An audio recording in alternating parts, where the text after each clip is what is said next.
Hey guys, how's it going? Oh, hey, it's Kate here. So, I just wanted to do a chapter of Nobody's Girl by Virginia Giuffre.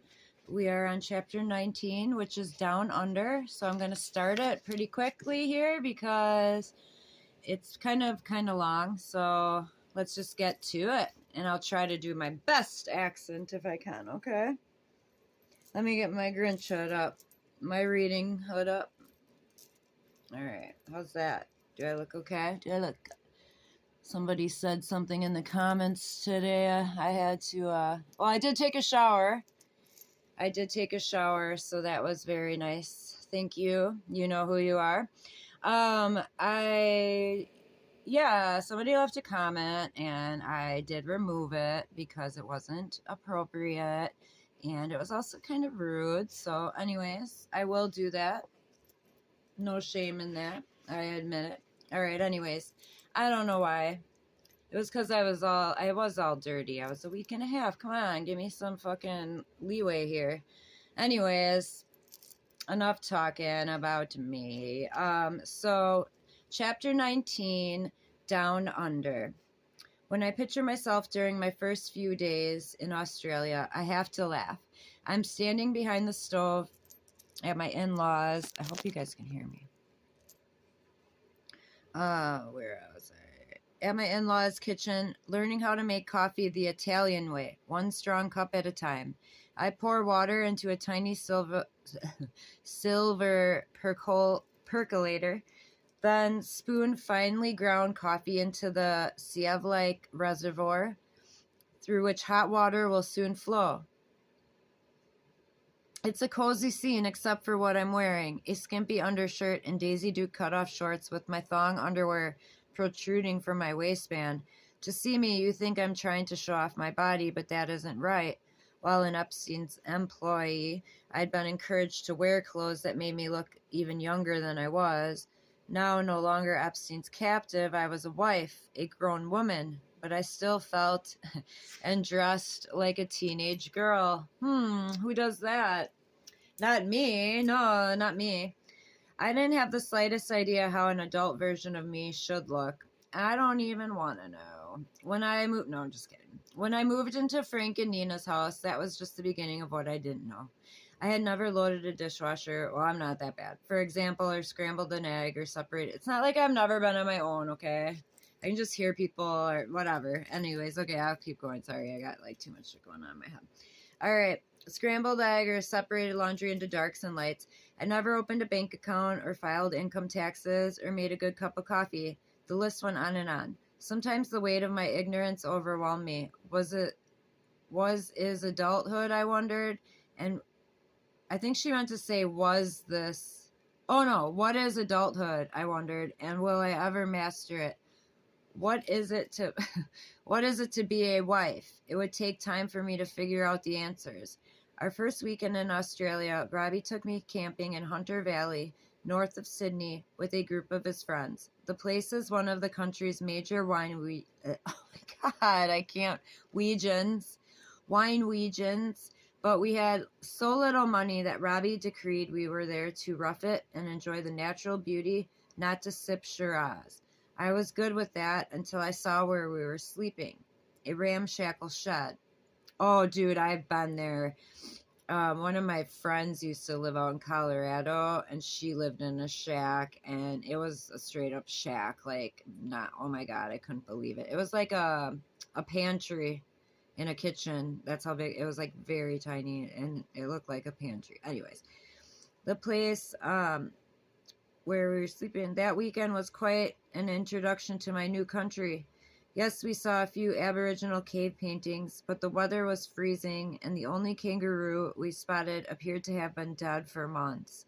A few days after our return, I felt terribly ill with some sort of flu.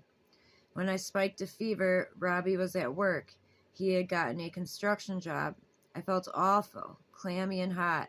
I didn't want to be a pain in anyone's ass, and especially since I had just learned the Aussie phrase, having a whinge, complaining for no reason. I was determined to be stoic, But when Robbie's dad discovered how sick I was, he swung into action, whipping up his special zuppa di lenticchie or lentil soup. I was too weak to get out of bed, but Frank propped me up on some pillows and then sat beside me, feeding me spoonfuls until I was full. Later, as I passed in and out of sweaty delirium, he returned every few minutes to cool my forehead with a damp cloth. When my fever broke, Frank brought me coffee that was creamy from the raw egg he had stirred into it. After I had recovered, Frank sat with me and showed me how to peel a prickly pear, teaching me to avoid the nettles, which will embed themselves like fiberglass, into your fingers if you aren't careful. I just wouldn't even fucking eat it. He didn't say much, just as Robbie had warned that he wouldn't, but in those first few weeks that I was in Sydney, Frank gave me more nurturing than I had ever gotten from my own father. The women of the Joffrey clan were more skeptical of me. Robbie's mom especially is blunt and quick to call out wrongdoing, and at first she was suspicious of the skinny American who'd crash-landed on her doorstep. Then, just before Christmas, Nina took me to the home of some of Robbie's aunties, or Zias. It was cannoli making day, and I was being drafted to help. I knew nothing about making cannoli, of course, but I quickly figured out the assembly line, pounding out the dough, then rolling it thin and wrapping it around bamboo poles that we dipped into a fryer, taking care not to burn them. Then we stuffed the ricotta shells. That's weird. Where are we? Then we stuffed the crispy shells with 3 kinds of fillings: ricotta, vanilla cream, and chocolate. We must have made 300 cannoli that day, and when I returned home, I had ricotta in my hair. But I had passed some sort of test. The Zias were proud of me. Married life took some getting used to. I couldn't get a work permit until we were legally married, which we would accomplish in January of 2003. But already Robbie was working all the time, trying to make good on his promise to provide for me. I helped out when I could with the Joffrey family's catering business, hauling steam trays, doing dishes, waitressing when needed. I liked keeping busy and contributing to this family I had just joined, but at the same time, I was struggling to come to terms with my new existence. Robbie's in my sex life, for example, I was fiercely attracted to him, but I still sometimes had trouble letting myself fully enjoy being with him in bed. Before Robbie, I'd been sort of a zombie when it came to sex, going through the motions, keeping my true self under a psychic lock and key. I had also been trained to do things that Robbie found downright weird. I remember the first time I jumped out of bed right after we made love, only to return with a warm, wet washcloth. When I tried to clean Robbie up, like Epstein had required me to do, my husband took hold of my wrist. "You don't have to do that," he said gently. "That's not right. Lay down with me instead." I did as he asked, and I never brought a washcloth to bed again. But while this should be a relief, it also left me confused. That act, however demeaning, had been expected of me for so long, and I had been praised for it. Now that I wasn't doing it anymore, I was unsure what to do with myself instead. It was difficult just to relax. "What do you like and not like in bed?" Robbie had asked soon after we met. Now, little by little, I began to acknowledge that there were things I wasn't comfortable with. For example, I wasn't wild about giving blowjobs. Too many memories of unwelcome hands pushing on the back of my neck, forcing me to swallow. And receiving oral sex only reminded me of, my dad. This was a lot for Robbie, hearing how much my past abusers had ruined for me and also for him. When he first realized how much I was effectively removing from the menu of our intimate life, Robbie looked a little stunned, but then he made it okay. "There are lots of ways to make each other feel good," he told me as we lay around in bed. "I want you to feel loved," he said. That's what it should be about. I did feel loved, but most of the time, but then my past would intervene. I didn't want to think about the billionaires, the prime minister, and all the others. But sometimes during sex, a contorted face would pop into my head, and I'd remember. This was awful in a myriad of ways, experiencing flashbacks in the first place, obviously, but also trying to shield Robbie from knowing it was happening. I wanted both to protect him and at the same time to keep him from knowing how damaged his new wife really was. But whenever Robbie got an inkling that I was trying to hide something, he felt as if I were shutting him out. We were a team, he said. We needed to deal with these things together. I knew that made sense, but at times, that kind of wide open togetherness was more than I could handle. That's true. While we were still living with his parents in Sydney, Robbie, knowing how much I had missed Mary Jane, the chow, oh, she had a chow chow. I forgot about that. Chow chow I left in Florida, brought me a Jack Russell Terrier. Aww. I named him Champ for short. That's cute. My sister had one of those. And he gave my days structure. Like any dog, Champ needed to be walked, which got me out of the house. But his unrelenting Jack Russell brain also demanded that I engage with him constantly. I couldn't just retreat into my own memories. Champ wouldn't allow it. Being driven by the needs of others was familiar to me, but with Champ, that was a healthy impulse. Robbie and I had always planned to move out of his parents' home eventually, but Champ's arrival hastened that decision. Frank and Nina were from the old country, so they believed animals should be kept outside. My need to have Champ on my lap, at the table, in our bed, made them crazy. So in early 2003, Robbie and I moved into our first apartment in Parramatta, a bustling, artsy, multicultural neighborhood. The walls of our tiny two-bedroom second-floor walk-up were thin. I remember our lovely Indian next-door neighbors had a new baby, whose cries we heard at all hours. I'm also sure they heard Robbie and me fighting. Too often, usually after drinking too much, we'd go at it, hammer and tong. Why didn't I clean the house, he'd yell, when he was working so hard.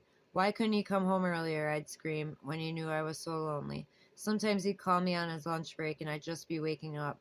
What are you doing, just faffing around, he'd ask, using Aussie slang for wasting time. Jenna, you're acting like a child. As I have my little Grinch. I don't have a cat, alright? So this is the next best thing I can cuddle. My daughter doesn't let me cuddle her. She's too old for cuddles. No, you're never too old for cuddles, I tells her, but she doesn't want me to cuddle. I'll let her decide that. But anyways. Jenna,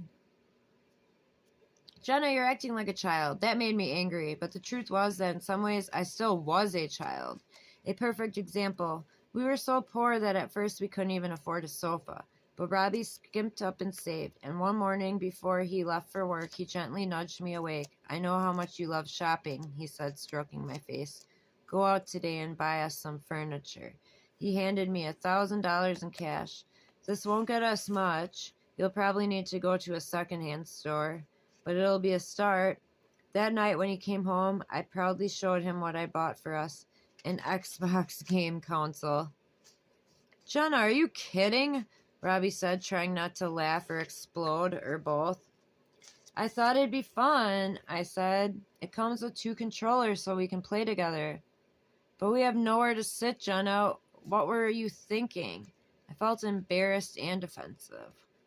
What I was thinking is that all you do is work, I fumed. I was just trying to bring some laughter into the house. What I didn't say, because I was ashamed to admit it, was that the thought of going to a furniture store alone had paralyzed me. I didn't know how to shop for furniture because I'd never seen anybody do it. I was afraid of doing it wrong, so I'd blown all our money on something I knew how to buy, a toy. The fact was, I was unprepared to run a household. One morning, I came into the kitchen and encountered the hugest spider I'd ever seen, just enjoying itself on the wall next to the sink. I can deal with many things that can make others squeamish. Worms don't scare me, snakes are a breeze, but spiders, ever since Forrest and my dad took me to see that Arachnophobia with them, I've been deathly afraid. So I called Robbie at work, and I said I needed him to come home. I'm sorry, sweetie, he said, sounding distracted. I can't leave. But it's looking at me, I pleaded, risking a glance at the spider's many eyeballs. Is it a huntsman? He asked. What's a huntsman? What's a huntsman? I practically screamed. Robbie explained. The huntsman spider, also known as the giant crab spider, looks a little bit like a tarantula, but bigger. And of course, one of the places on the planet that the huntsman spider thrives is Australia. The monsters I was having a steering contest with looked as big as a dessert plate. "It's a huntsman," I said, hoping that would motivate Robbie to come save me, but he just laughed. "Darling, you could sleep next to that spider," he said. "It's ugly, but it won't hurt you." Well, that did nothing to reassure me. So I hung up on Robbie and called his dad, who came right over with a broom. "I'll kill it for you," he said valiantly. "I'll kill it dead," and soon the huntsman was no more. I wished my father had treated me with similar care. Sometime in this period, I got Dad on the phone. He and Mom had separated. They had many problems, but now I was hearing that Mom had discovered that Dad liked to dress in women's clothes. That was it. They were headed for divorce. They'd sold the Rackley Road house where I'd grown up, and my mom moved to Colorado, but my dad was still living in Florida. So I asked him to get my Dodge truck back from Tony and then sell it to me. I was hoping it would fetch several $1,000s. I also asked Dad to pawn or sell everything in a storage locker I'd rented. Among other things, the locker contained a chandelier and a few antiques my Grandma Shelley had left me. Dad agreed and said he'd wire me the proceeds. But this was my father, so I guess I shouldn't have been surprised that when I went to collect the wire, all he had sent me was $500, a fraction of what he'd likely have been paid for my things. That was the problem for a lot of reasons, not least of which was that I was still kicking an expensive habit, Xanax, that I used to help blot out my trauma. Back in Laos, I dumped most of my supply in a toilet because I feared that being apprehended with drugs might get us thrown in jail. But I still had a small stash and it was running out. Not that I admitted this to Robbie. While I'd been honest with my husband about a range of damaging experiences I had endured, I think he expected that the farther I got away from those incidents, the better I would feel. Instead, the opposite seemed to be happening. Memories I had tamped down for years were now coming up, unbidden in vivid detail. Disturbing images would pop into my head during the day. The black leather, studded collared Epstein had choked me with. The greedy, cruel look on the Prime Minister's face as he watched me beg for my life. I was haunted by nightmares, my abusers looming over me like I am, about to pounce, and me unable to get away. Frequently, I was jolting myself awake with my side of the bed soaked in sweat. Oh, I get that. I definitely get this. Oh, I hate that. I hated waking Robbie up, so I just cuddled closer to him. "You okay?" he mumbled. "Yeah, just another one of those dreams," I'd say, as he wrapped his arms around me and I dozed off again. Nevertheless, I was not yet willing to acknowledge how much pain I was in, or how much I'd relied on anti-anxiety meds in the past. The truth was that my Xanax pills had been like life rafts for me, and getting off of them revealed how quickly I was sinking.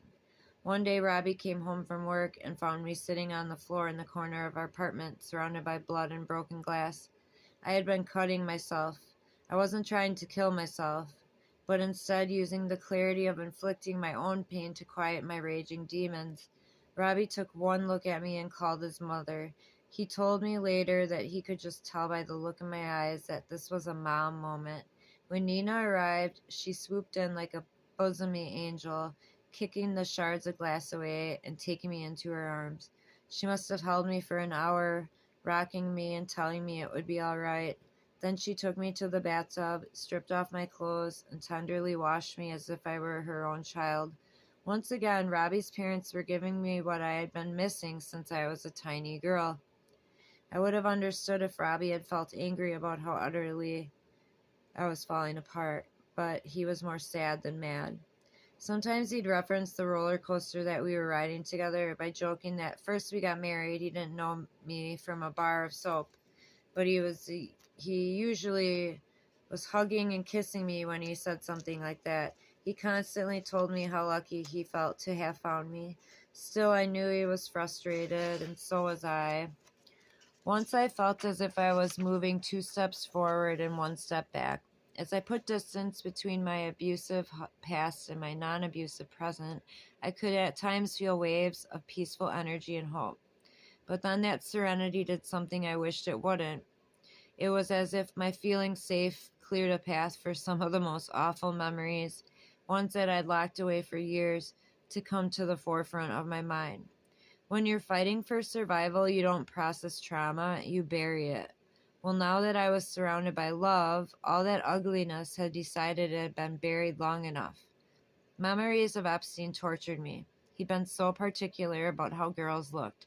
Always reed thin, with small boobs and narrow hips. The eating disorder I had developed in childhood was only encouraged under Epstein's roof, where us girls were always on a diet. By contrast, the Jufries not only loved to eat, they loved to feed each other.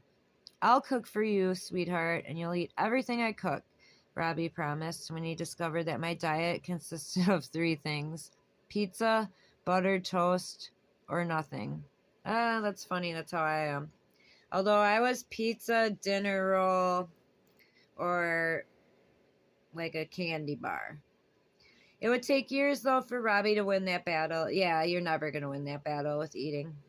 Nope, sorry, that's my battle and mine only. At Robbie's recommendation, I tried to read a few spiritual books that he swore held some answers.